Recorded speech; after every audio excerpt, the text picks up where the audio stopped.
Hello dear students, this is Paramjit Kaur. Today I will explain transposition of conductors. तो transposition क्या है ये हम देखेंगे. Transposition of conductors.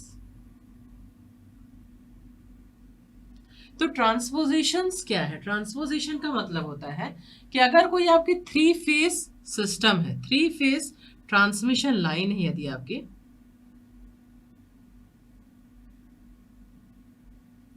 और वो कैसा है, उसमें जो डिस्टेंस है, if there are three conductors, तीन कंडक्टर्स हैं और उसकी जो स्पेसिंग है वो अनसिमेट्रिकल है,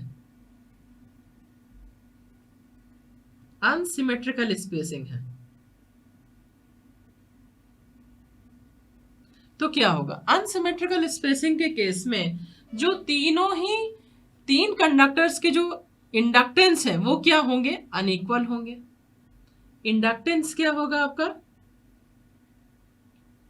अनइक्वल होगा. इंडक्टेंस क्या है आपका? अनइक्वल होगा, जिसकी वजह से जो आपका रिसीविंग एंड वोल्टेज है, रिसीविंग एंड वोल्टेज है, वो क्या होगा आपका? नॉन यूनिफॉर्म हो जाएगा. नॉन यूनिफॉर्म हो जाएगा. इसका क्या इफेक्ट होगा? ये क्या क्रिएट करेंगे? Radio interferences.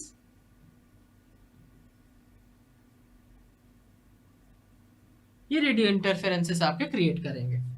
ठीक है.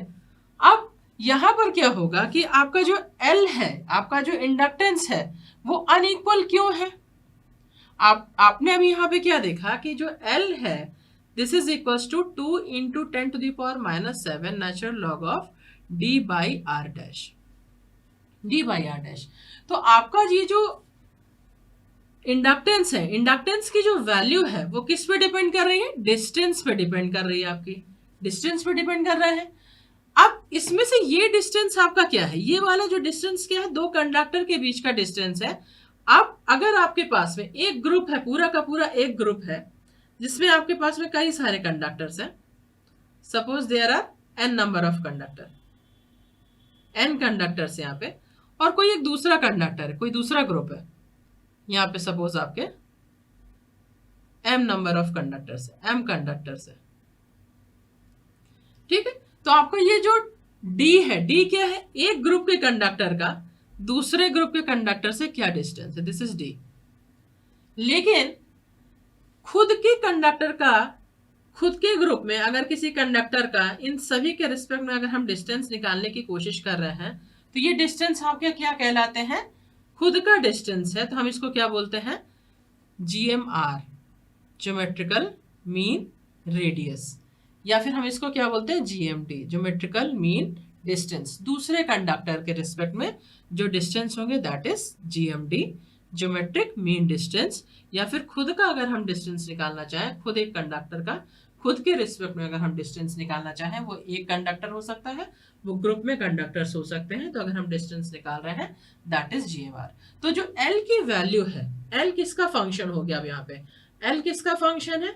GMD का और GMR का. GMD और GMR दोनों का ही ये क्या है? फंक्शन है.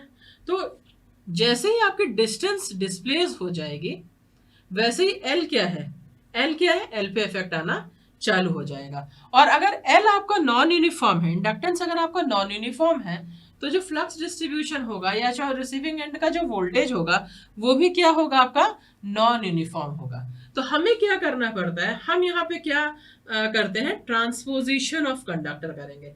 ट्रांसपोजिशन का मतलब क्या है? It means the exchanging of position of power conductor at regular interval along the line. ठीक है ना? क्या बोला अभी मैंने? Exchanging of position of power conductor at regular interval. Regular interval में हम करेंगे, राइट ना?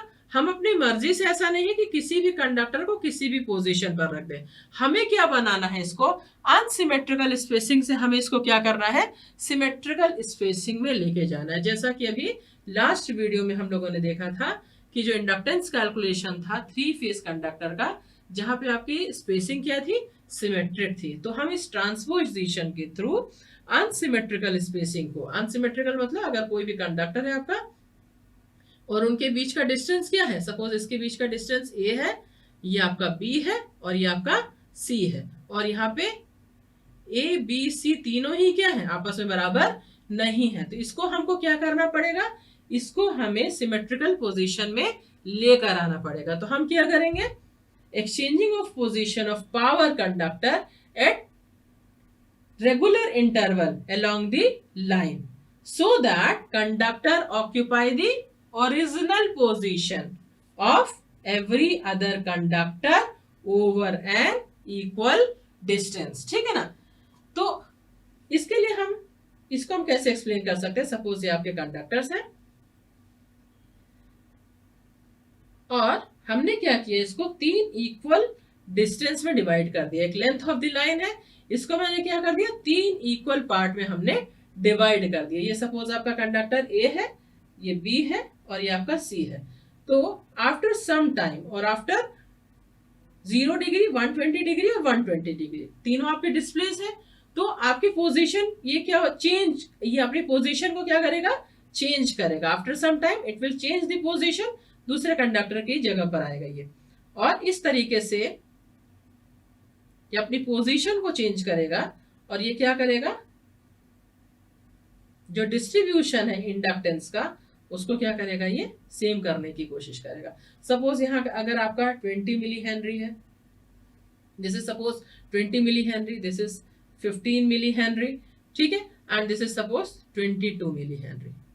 तो अगले साइकिल में क्या करेगा, ये आपका जो कंडक्टर है ये किसको ऑक्यूपाई करेगा, ये 15 मिली हेनरी को ऑक्यूपाई करेगा, देन इसके बाद में ये 22 मिली हेनरी को, देन इसके बाद में क्या करेगा, ये 20 milli henry.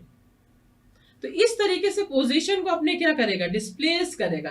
Then again this is suppose this is 22 millihenry, ठीक है, देन इसके बाद में ये क्या करेगा, 20 millihenry, and this is suppose 15 millihenry, this is suppose 15 millihenry.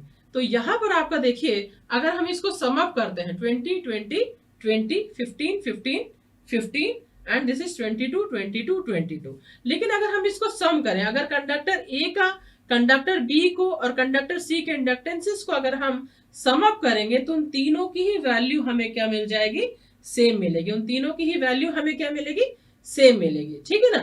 तो अगर हम इसको सम करें 20 प्लस 15 प्लस 22, 20 प्लस 15 प्लस 22, आपको क्या मिल जाएगा, यहाँ पे ये 57, आपको क्या मिल जाएगा, ये 57 मिली हेनरी। तो इस कंडीशन में जो आपका LA होगा या LB होगा या जो आपका LC होगा, उन सभी की वैल्यू आपको क्या मिल जाएगी, 57 मिली हेनरी। तो ये आपके जो इंडक्टेंस होंगे वो क्या होंगे, सिमेट्रिकल हो जाएंगे। अगर हम इसको सिमेट्रिकल पोजीशन में लेकर आएंगे तो इंडक्टेंस जो आपके नॉन यूनिफॉर्म हो गए थे अनसिमेट्रिकल स्पेसिंग के कारण, वो इंडक्टेंस क्या होगा, आपका सिमेट्रिकल होगा। तो जो आपके जो मैंने यहाँ पर आपको बताया कि जो रिसीविंग एंड वोल्टेज जो आपका नॉन यूनिफॉर्म हो रहा था, now it will replaced by the equal uniform variations, ठीक है ना। तो यहाँ पर आप इस तरह से चेंज करेंगे, मीन्स अगर ये आपका L लेंथ है, टोटल लेंथ अगर आपकी L है, तो this will convert into L/3 L/3 and L/3, so it will replaced by or divided into 3 equal intervals, and इसकी वजह से क्या हो रहा है, इंडक्टेंस की वैल्यू हमारी क्या हो रही है, सिमिलर हो रही है। So this is the transposition of conductor. ये हम कब करेंगे, जब हमारा कंडक्टर्स अनसिमेट्रिकल स्पेसिंग में रखा हुआ है। तो सबसे पहले हमको इसको क्या करना पड़ेगा, सिमेट्रिकल स्पेसिंग में लाने की कोशिश करना पड़ेगा।